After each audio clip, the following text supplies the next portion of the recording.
approaching this task, and to think about that at three levels. The level of working with individuals, and then working with service systems around individuals, and then working more broadly with organizations.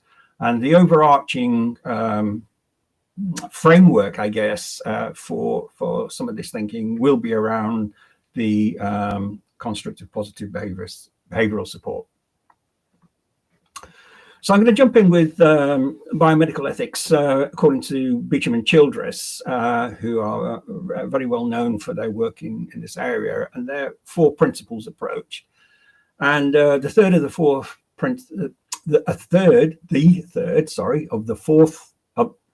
I can't get this one out. The third of the four principles is autonomy. So, but Beecham and Childress are really proposing that there are four core principles that define the parameters of ethical behavior within the health and social care fields. So the first is to do most positive good. Second is to do no harm. And the third is to enable independence, to work to the agenda of autonomy. And then fourthly, to be just in the allocation of risk or cost and benefit to each stakeholder in the process. And that we can think about this in three different ways. We can think about justice in relation to need. We can think about justice in relation to rights. And we can think about justice in relation to, as it were, just desserts. So I was just going to leave that one there for now. And I'm pressing the wrong button. Bear with me. Sorry. I'm not quite used to this yet. This one here. So, and move to the work of David Seedhouse, who's been involved actively in this field for at least 30 years. And those of you that know me and some of the work that I've been doing in this area will know that I rely quite heavily on the thinking of Seedhouse and the construct of the ethical grid, which I'm going to share with you very, very briefly in a moment or two. But again, we can see here that the four fundamentals in Seedhouse's model are to respect all persons equally. And we can think about this in regard to stakeholders or participants in a process. So this is the person who might be the core of our activity in terms of supporting his or her development over a period of time, but it also involves all the other people in that person's life. And we know from our learning and experience in human service environments is that there's not a strong history in respecting all persons equally within this subsection of the general population. In fact, it's quite the reverse. So there's a thought to hold on to that I'll come back to as I get toward the end of my presentation. The second proposal is that we serve needs first, and then the third one that we, and by serving needs first, it's needs before wants, so that the core of our resource and our activity should be focused on addressing what people need ahead of what people want. But the third is autonomy, and the fourth is respecting autonomy. And here, Seedhouse introduces a very interesting idea, which is the autonomy flip. And this proposal is that our first duty or responsibility is to engage in a process of creating autonomy, and then, only then, to respect autonomy. And autonomy then is broadly characterized as independence in selecting between options and independence in behavior. And I think the notion of creating autonomy is quite instructive for our field in terms of why we do what we do and what it is we're fundamentally engaged with. And my proposal is that we're, to a significant degree, engaged in building repertoire that enables people to develop autonomous functioning. And at that point, we create environments that are respectful of expressions of autonomy. Now, you'll be familiar with the 9 principles from Bailey and Birch, and if you just run your eye over the list here, you'll see some very powerful points of convergence: do no harm, benefit others, similar to the core principles in Beecham and Childress and in Seed House, and then being just, also one of the 4 principles. And then we have a list of supporting activities about being truthful, according dignity to all. So that's about respecting people equally, showing caring and compassion. So number 7 is another thought to hold in the back of your mind. That's 3 thoughts I'm asking you to hold on to at the moment. Hope that's not too many. And then I'm going to ask you to do another one as well, which is 8 and 9, pursue excellence and accept responsibility. So these are the things that define ethical conduct within our field, according at least to Bailey and Birch. But number 2 on the list is to respect autonomy.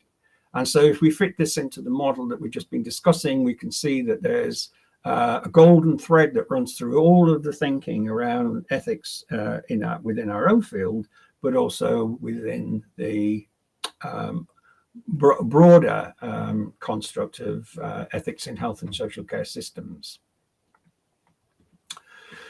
So this is a very quick review of the ethical grid as proposed by Seed House. And you can see at the core of these 4 things about respecting people equally, serving needs first, and then creating and respecting autonomy. And this core really defines what health and social care systems are meant to be all about. Around this, Seed House wraps some of the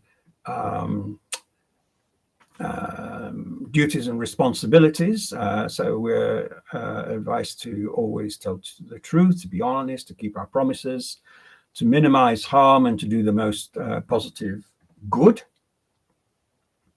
And then to wrap around that, we have the likely consequences. And what's interesting to me about this layer of the grid is the multiple stakeholder perspective. So we're asked to think about what's most beneficial for the individual, but also for different groups, and to consider what's best for ourselves. So we are players in this scenario, and we have legitimacy in terms of defining the good of any particular action. And then finally, wrapped around that are all the different aspects of law, codes of conduct, levels of risk, certainty of evidence that need to be taken into account to balance a judgment about ethical conduct. So my point here in sharing this is to really illustrate the level of depth and complexity associated with reasoning an ethical perspective on a particular issue, but also to see the centrality in all of this of this notion of building repertoire that creates autonomy, and only then to respect autonomy. And there's a connect here, I think, with the paper from Bannerman from a few years ago that I'm sure most of you will be familiar with, the right to eat donuts and take a nap, and the sense in which choosing and being, as it were, self-directive are not core skills that we're born with. They're skills that we acquire over time, and we acquire those skills through teaching and learning, and through literally hundreds of thousands of exposures to learning opportunities over the course of our childhood and then throughout the rest of our life. So my next point here is really that this is quite complex stuff, and we need to find ways of keeping it simple and conveying these sorts of ideas and messages in the simplest form possible. And one of the things that we've come up with recently is this idea of BAGS. BAGS is it's not a brilliant acronym, but it's one that works. You can think about BAGS as I'll show you. It's going to stand for something in a minute, but BAGS just as a word, you can have BAGS means a lot, doesn't it? So you can have bags of support, bags of opportunity, bags of teaching, so on and so forth.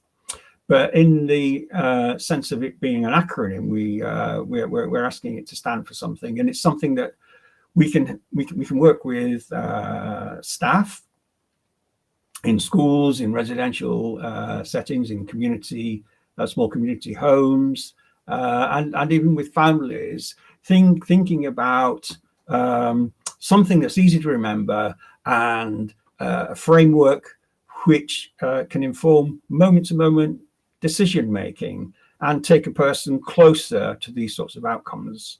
So B is for belonging, connection, A, autonomy and control, G is for gifts and talents, and S is for speaking, listening and sense of self.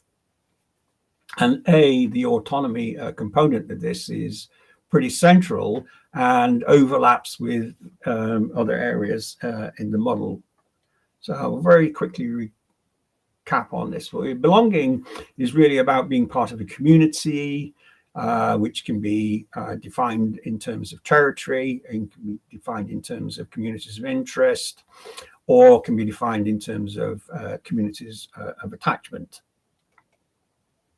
Connection, though, is about relationships principally, and again here the goal is to have different types and intensities of relationship with a range of frequency of contacts and across lots of different situations and contexts.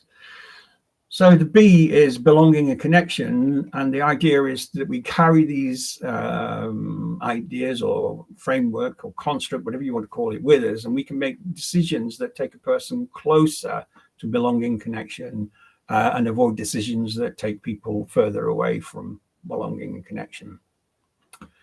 So autonomy is the sense that we have of being independent in our decision making and in our actions, and being able to choose between options. And again, this is about building repertoire through lots and lots of opportunity, through explicit teaching and support, and creating conditions where people don't have to overly rely on other people. There is a sense of, obviously, of being interdependent, but not overly rely on other people, and deciding what's important and working out how to spend our time. The point I've already made, that none of us is born knowing how to choose. So choosing is a set of skills that we learn through experience and through being taught.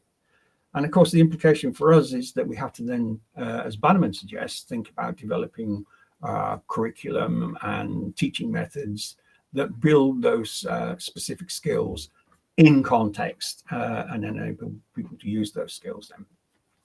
So being in control then is being able to influence what happens to us and what happens to those people around us, what we do, how, when, and with whom.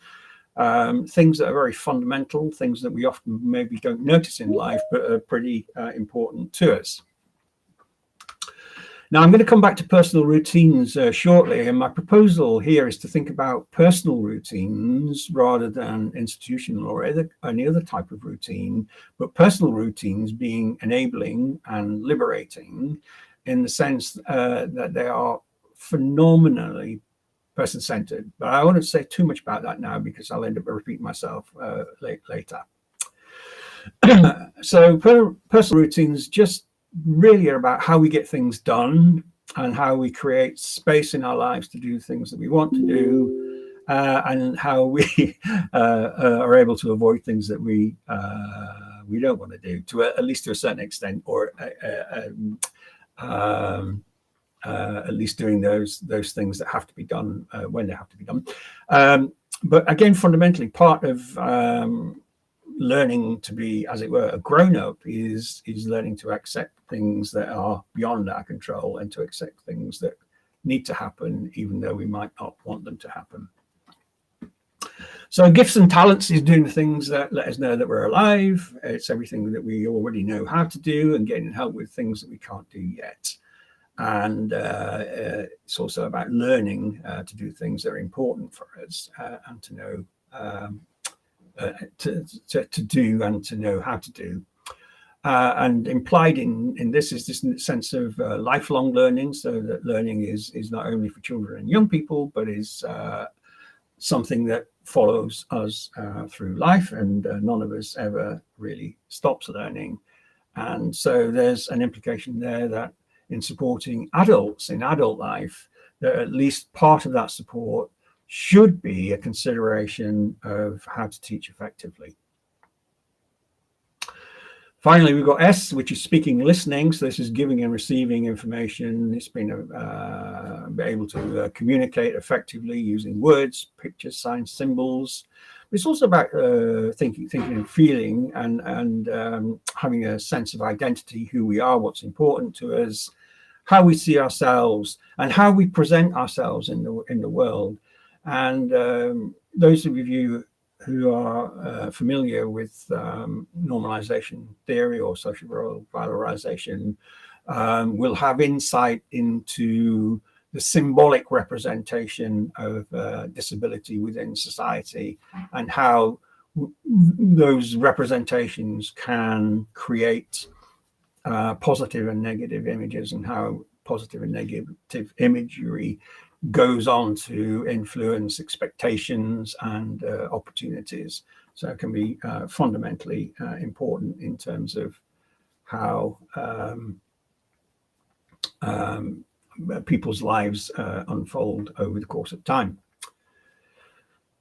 So now I'm moving to creating and respecting autonomy based on the notion of routines and rhythms in life.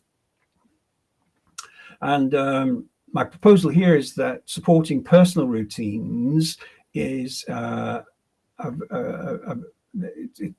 it's the height of person-centered support, and it's really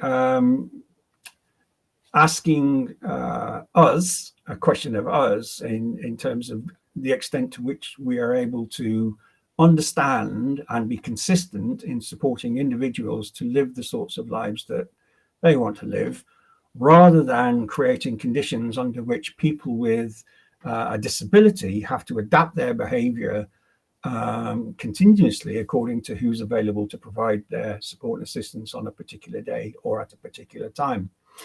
And this way of thinking has particular relevance in regard to people who are being supported in community living arrangements. The proposal is that it's really about creating opportunities, and that those opportunities come in different frames. So one frame is anchored activities, and these are things that we have in our lives that occur predictably on a regular and frequent basis, and they have a sense of place and time. So you could almost know where you are in the week without being able to tell the time or name the days of the week, according to the stability of those anchor activities, those routines. And then there are incidental activities that fill the spaces in between the anchor activities, and those things that really are more spontaneous, more closely decided upon, as it were, in the moment. And one of the features of anchors and incidental activities is that although they're stable, they're not inflexible, and so you can flex the routines to suit individual circumstances at any point in time. Then below that, we have personal routines, which are really based on a well-used technology in our field, that of task analysis. So it's really being able to figure out what are the steps involved in one of those anchor activities, and what is the usual way of ordering those steps first to last. So a simple thing like a morning routine would be, to sort of get up in the morning, take a shower, use the toilet, make a breakfast, and those sorts of things. And each of those activities might actually break down further again.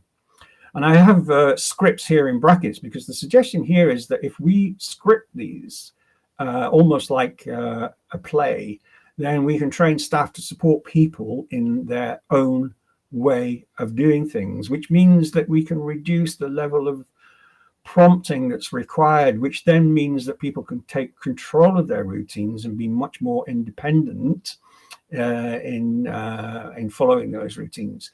And you can think about this almost like the kind of Russian dolls, that there are routines that sit within routines that sit within routines. But the thing that defines all of those routines is their uniquely person-centered nature of those routines.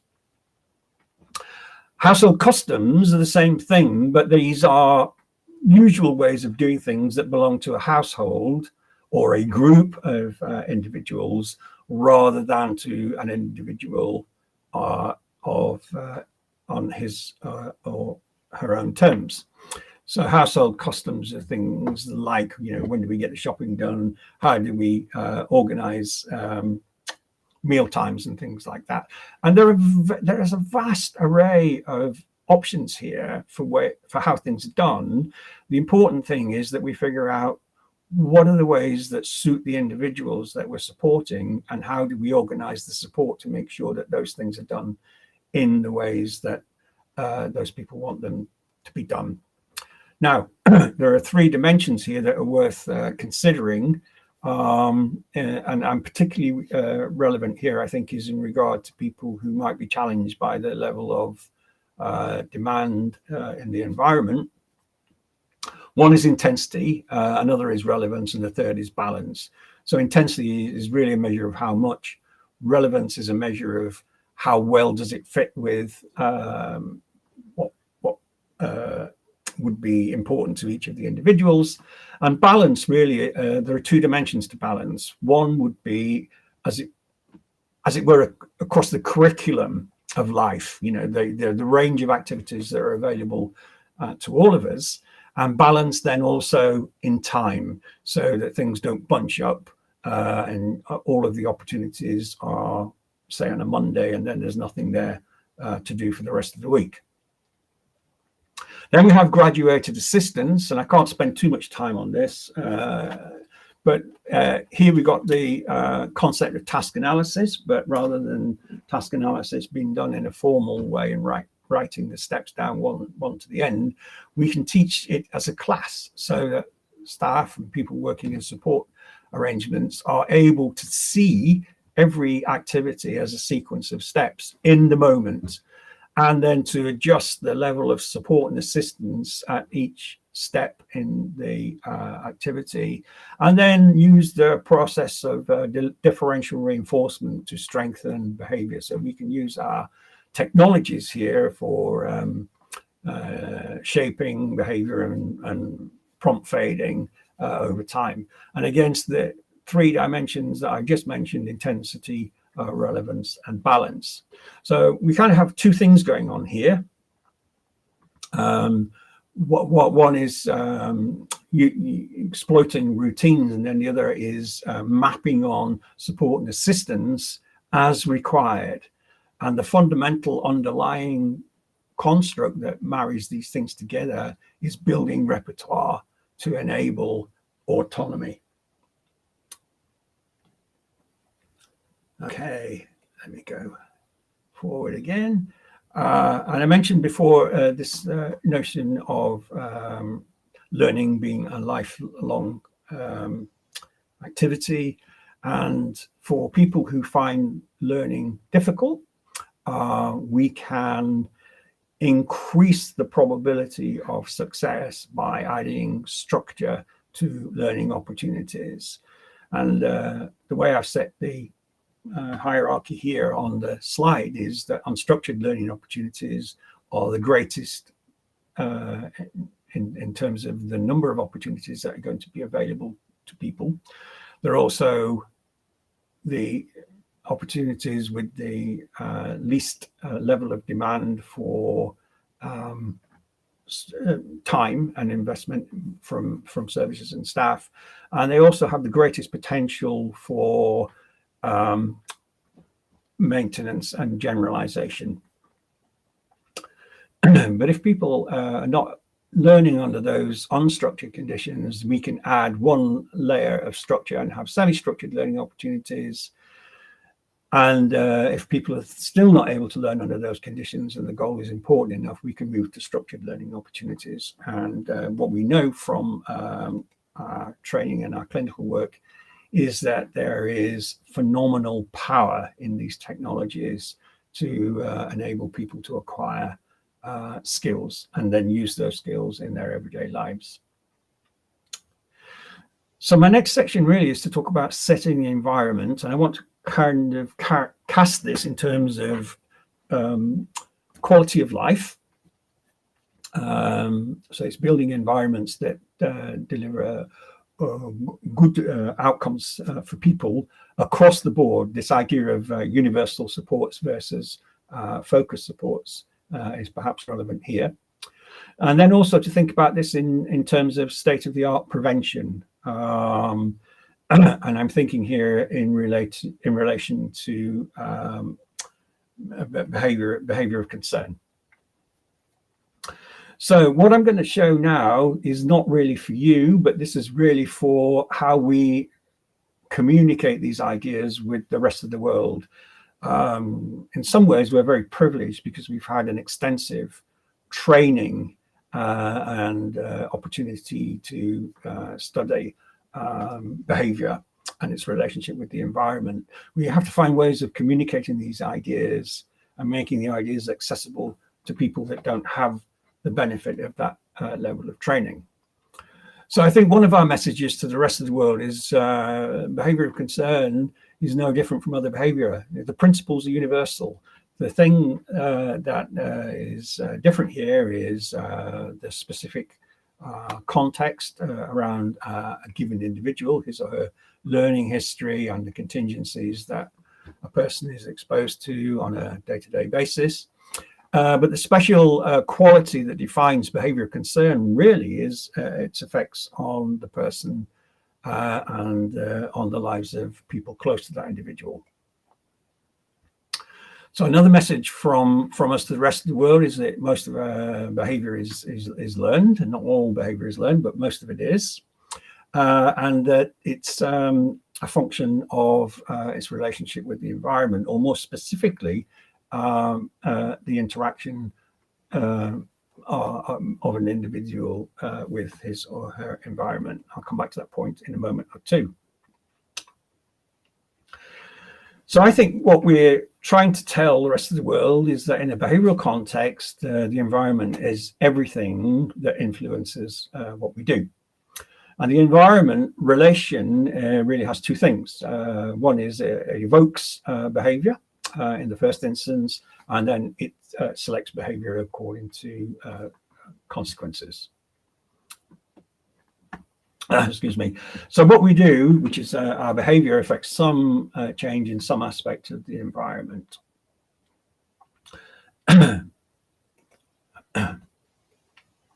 So the point about behavior environment interaction, I think in this little example here, and again, I'm not putting this up to tell you about this. I'm putting it up as a suggestion that these are the messages that we need to get to the wider world.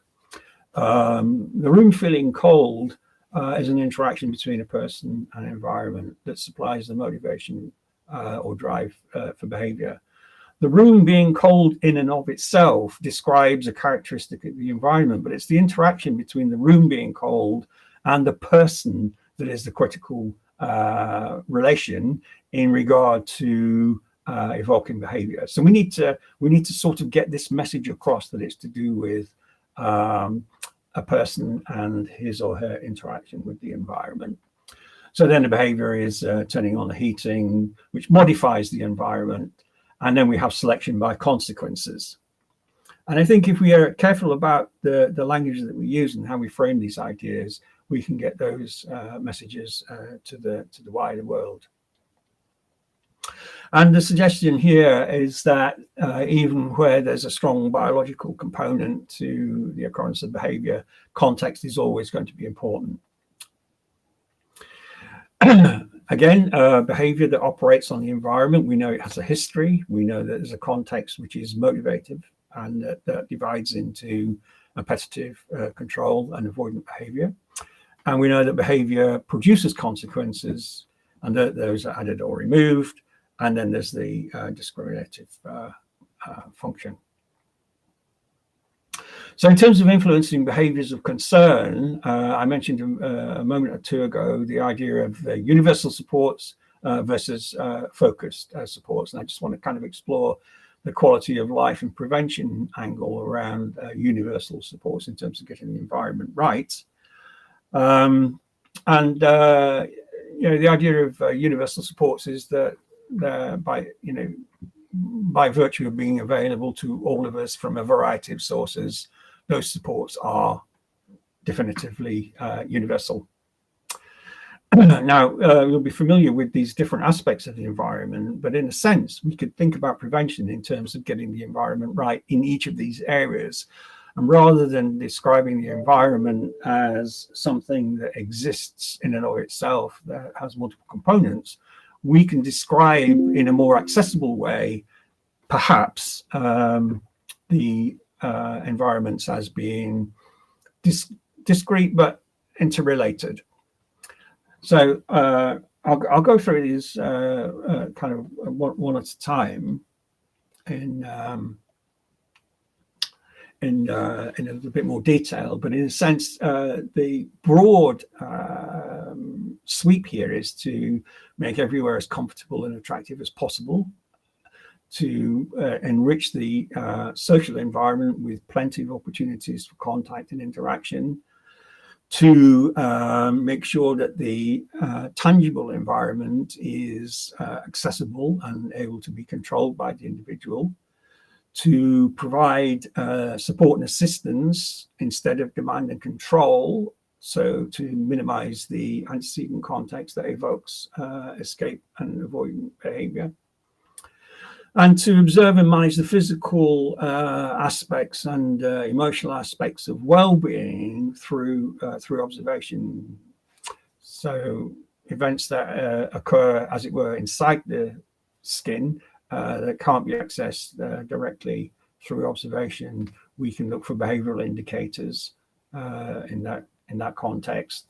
And then for the verbal environment, to have clear and effective methods of communication.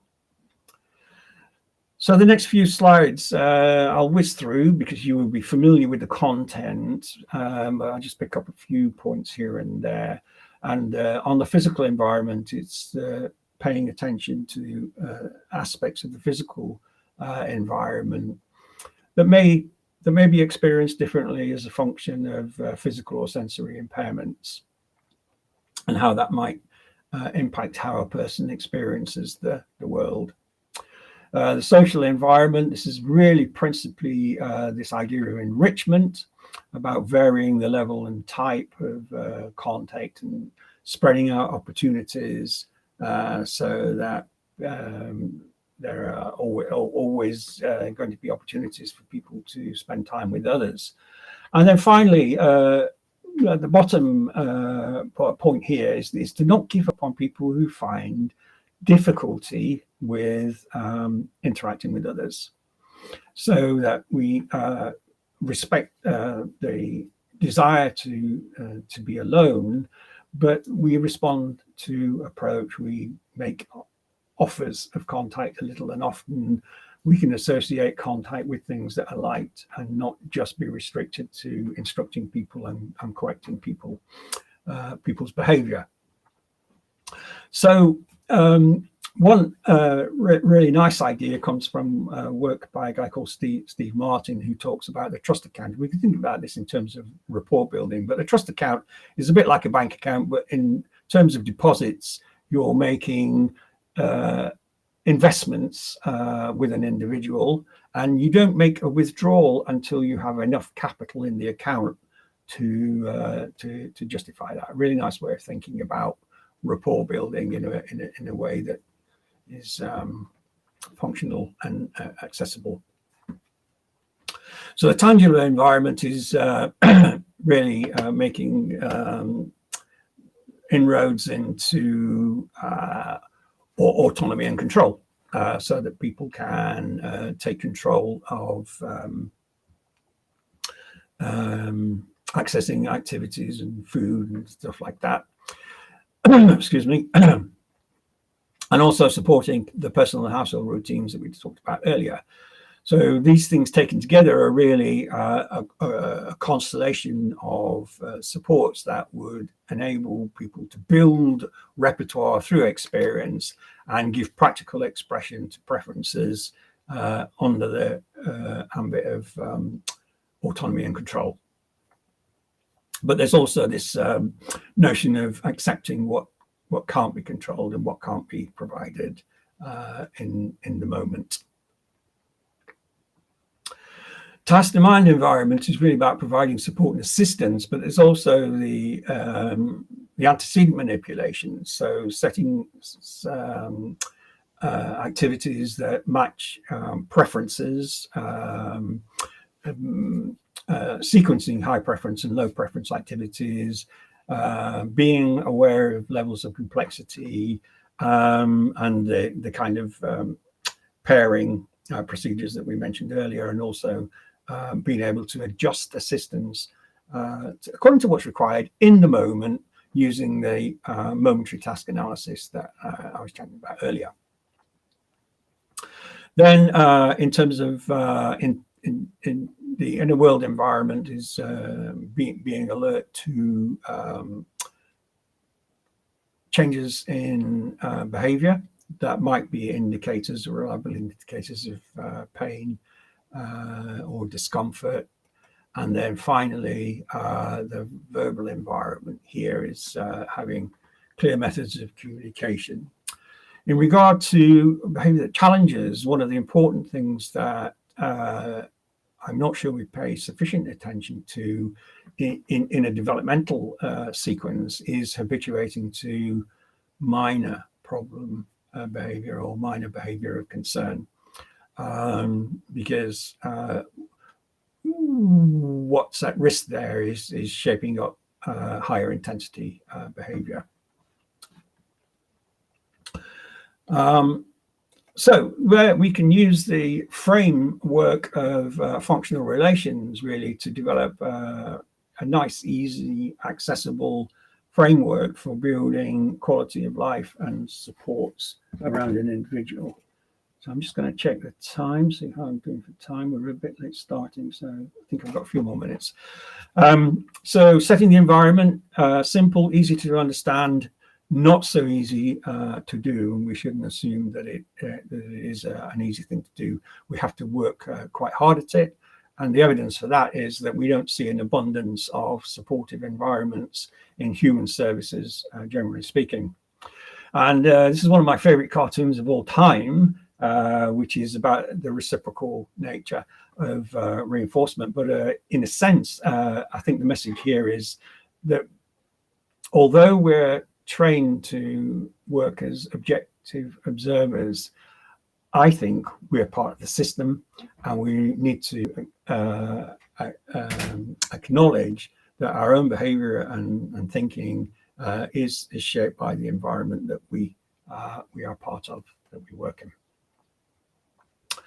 So active support, my only point here really in regard to this presentation is to say here's a technology that's been around 40 years now. It originated in the early 1980s, really prior to the main deinstitutionalization movement in the UK, revitalized in 1999. The Tizard Centre developed PCAS and started disseminating that in 2004. 2011 was the start of the what I call here conceptual augmentation, PBS, and policy endorsement. Really what I'm talking about here is the idea that in terms of universal supports, there's a very good fit between the components of active support and what's needed in terms of building supportive environments that promote quality of life, which is the principal goal for PBS, and also oh, excuse me, I'm running out of breath here. Also to, as it were, prevent the occurrence of situations that are likely to evoke challenging behaviour. And then as we move to 2021, fully 40 years later, we're just starting now to move into the digital age and think about ways of providing digital supports for staff working with people in community settings, and whether we can extend these technologies to other populations. So there is discussion about what is and what isn't active support, and people have different views about what's in and what's not. For me, I think routines and rhythms is part of the active support framework. Teaching and learning, I think, is part of it. Monitoring, yes, definitely. Why? Because we need data to enhance the decision-making processes. And then there are also efficiency arguments in there as well. But the fundamental in active support is the moment-to-moment support, creating opportunities for people to do things, thereby to express autonomy and be self-directing in life, and to measure and assess this through an outcome which we characterize and label as engagement. And all engagement really means is doing stuff that is meaningful and purposeful. So I want to move on to service design, and here I'm starting to share some ideas. This is kind of a work in progress, and I think Nick Gore is following on from this talk, and Nick is involved in this work as well, with some work we've been doing with the Challenging Behaviour Foundation. So these are really sharing ideas, and one is at the level of working with individuals, at the level of working with service systems and organizations, and even beyond that in much broader contexts. There are really three questions when we look at a situation. One is about deficits, and are the deficits characterized principally in terms of skills, or are they related to motivation, or is it wider in terms of context? And that, for me, is a fundamental question, because if we're addressing skill deficits, say, for example, through training and instruction, where the real issue is around motivation, then we're likely to make limited progress. And it's a little bit similar to the kind of bio-behavioural relationship, so that if we're only intervening on a behavioural level where there's a biological component, we'll make progress, but we won't make as much progress as we would if we had an integrated model or framework to work with in terms of assessment and intervention. So skills deficits really require know-how, and so we can think about again, this is about us having a conversation with the wider world. You know, let's use language that the wider world is familiar with. So probably skill deficits is not the best choice, but we can talk about know-how, and it's about knowing how to do stuff. And motivational deficits really requiring a sense of motivation, stimulation, and then a determination to see it through. And then thinking about context, which is the wraparound stuff, you know, and context in service systems, I think is important, and sometimes, in my experience at least, overlooked. That service systems and people working in the wider service systems are also likely to be stressed from time to time, and will need nurturing and support, and will need to be nurturing and supportive in what they do moment to moment in around an individual or a service or an organization. So where we are at the moment with this is pillars of support, and we think we might have 7. Who knows, there may be more. Here they are: aspiration, enrichment, compassion, urgency, agency, diligence, and curiosity. Aspiration. In our field and in related fields in intellectual and developmental disabilities, we have a track record of not thinking big, of not being particularly ambitious. So the idea here is to be ambitious, to have very high standards and high expectations. I put here of services and individuals, but I think I mean for services and for individuals, or with services and with individuals. And that means is investing substantially and pursuing high quality. And thinking back to the Bailey and Burgess list there, you know, the idea of pursuing excellence is a feature of their list, which corresponds, I think, with the thinking big thing here. Then we have enrichment, and there are multiple levels of enrichment, but enrichment is really about creating opportunity. This is for the people that we're working with, but also for people who work with the people that we're working with. And then matching that with support and making everything, as it were, fit in a person-centered way. So person-centered adjustments. In relation to our first aspiration is expecting a lot from people, not having people live down to low expectations, but live up to high expectations. And this is about empowerment, creating opportunity, and strengthening constructive behavior in the repertoire. Compassion, two things here: empathy, warmth, and creating a culture that does not blame, that we're shaping behavior, nudging, creating opportunities to correct errors in a way that is supportive and learning and fits those first two, the aspiration and the enrichment pillars. But also to think about this idea of positive compensation, which is not a new idea, but one that I think has very much prominence in our thinking at the moment. This is about even working even harder with and on behalf of the population that we're serving to compensate for all the bad things that have happened in people's lives. And this is really both at the level of an individual who may be trapped in restrictive services. And we know there are lots of examples of individuals living under those circumstances right now, but also groups of individuals with an identity. So people with an intellectual disability who have historically been marginalized in societal terms. And the idea that we compensate for some of that is that we work harder, invest even more strongly in securing some outcomes that are positively valued for individuals and members of those groups.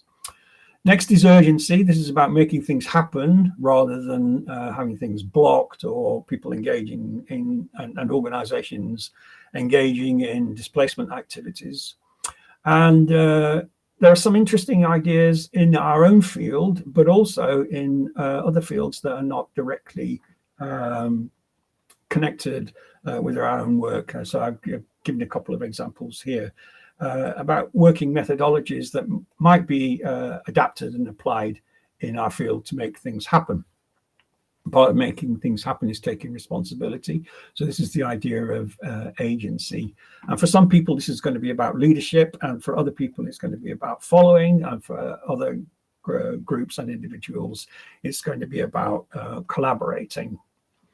Then diligence, which is about being careful, paying attention, working hard, being conscientious, but also about being open and transparent and accountable.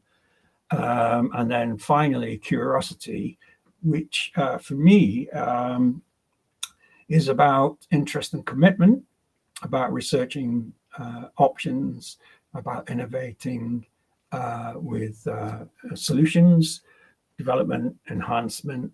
But it's also about evaluation and dissemination and sharing, and having a clear point of contact with evidence-based activity and research. So hopefully I'm coming to a conclusion more or less on time. My journey with you so far has been to open our discussion really about, do we know what we're doing? Do we have opportunities to reflect on what we're doing and why we're doing it? And could one of the central things here be, first of all, to create autonomy and then to respect it? From there, I moved on to thinking about how to simplify the narrative, and shared an idea of bags as a way of carrying some fairly complex stuff, but in a fairly simple framework that might help people to make good decisions on a moment-to-moment basis. Then thinking about the power of personal routines to maximize independence, and it is suggested by me at least that this is the highest level of person-centered support. Then we can pursue quality of life and behavior change using proven and established approaches like active support and PBS, which has a growing evidence base. This requires multiple aspects of the environment to be understood and managed effectively. And then we can analyze and respond differently to deficits in skills, motivation, and context. And maybe there's some mileage in thinking about the ideas of pillars of support, which is still very much a work in progress, but something I'd be very interested to hear your comments on, if you're happy to share them. So that's me, done for now. Thank you very much. Thank you, Sandy. That was as engaging as I thought it would be. So thank you so much for that. I appreciate how much you've covered in that session. We had a question from the audience. The question's from Dan, and it's from a behavioural point of view. How easy is it to operationally define the pillars to the extent that outcomes can be measured? Oh, well, that's a really good question. I don't have an immediate answer to it. From a behavioural point of view, how easy? I doubt that it will be a walk in the park to do that. But having said that, I don't think we should shy away from the challenge. I think some of them might be more susceptible to analysis and formulation than others. But Dan, we're at a very early stage with this at the moment, and the pillars themselves are really a product of kind of a reflective analysis based on experience of working with individuals and also working with the organizations that exist to support those individuals, and making some considered observations about where the pinch points are and some of the things that we might do with them. So I guess, over the next year or so, we might be in a position to answer that question more fully. Yeah, I'm struck by the sense that you mentioned a couple of times actually about it communicating with the outside world. We need to have the colloquialisms, if you like, or things that are easily accessible in terms of terms, in order for us to get to a point where we can be able to communicate and bring people along. Yeah, I agree.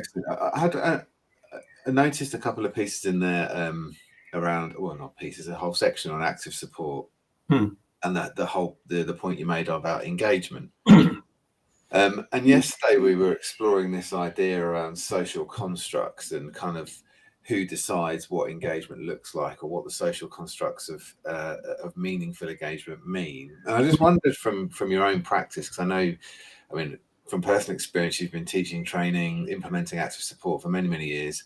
Yeah. What's been your experience of coaching perspective, I suppose, on active engagement or meaningful engagement? Yeah, that's an interesting question. Do you know? I think the most powerful messages are the ones that we get from the people we support. And those are not always expressed vocally or verbally. They're expressed in behavior. And so what we very often see when we are able to organize supports that facilitate engagement is an appetite. That people want to do it and want to do more of it more often. And you see people light up very often. Now, what do I mean by light up? I'm talking about eye contact. I'm talking about animation. I'm talking about posture. I'm talking about approach, that people are approaching staff, and they're approaching activity opportunities, and approaching and want to do this stuff. So I think the construct for me is really, and this kind of matches, I think, the theme of the talk about autonomy in terms of preference and taking control, is that once we start mapping our support onto people's personal routines and preferences, those start to be given a life of their own. There's you can see these things being clearly expressed in behavior, and those people who are able to express an opinion using words usually say things like, "Don't take my independence away from me. I've had a taste of this. I want more of it."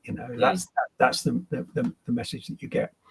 So I think if we're getting those sorts of messages, we can be pretty confident that we're on the right track, and that the construct around engagement is really expressed in terms of what people want to do for themselves.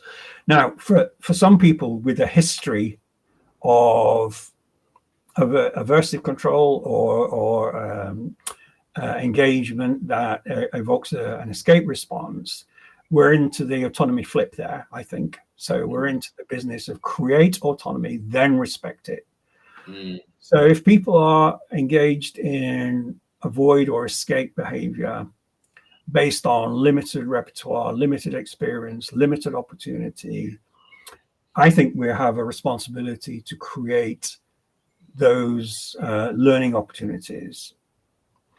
At the end of the day, if people then still express their expressions of autonomy are about, "No, I don't want to engage with this," then we respect it. But if we start respecting too soon, then we're at risk of people expressing preferences based on incomplete learning. And actually, what really sings through for me there, I know you talked about the autonomy flip, but actually, in order for people to be really truly engaged and feel like they have choices, they also need to know that they can, as I think you talked about, is the trust bank. Yeah. Building that credit. So I can say to you on a particular day, I might order it. And Lisa, yesterday, our head of post-19 was talking about assessing preference through talking mats quite regularly. That because in one period of time you might like swimming, and another you might not. And I suppose you get into external control if you're making somebody do something, same thing every time, despite a historical preference. Exactly. And these are quite refined judgments sometimes. Right. So we need to support. And I guess being aware of the fact that you're making those fine judgments leads you towards his decisions anyway. Yeah, indeed. Yeah. Well, Sandy, listen, thank you so much for your time. I know you're coming back for us at the panel at the end, so please, people, do take the opportunity to pick Sandy's eminent brain more often when we get back to the panel. Thank you for now, Sandy. It's been a thoroughly enjoyable and engaging presentation. I'm going to now move us on, so feel free to duck out. And thank you so much. Before I go, can I just check what time the panel starts? It's due to start at 3:30. 3:30. Thanks. Okay. See you later then. Thanks, you very much. All the best.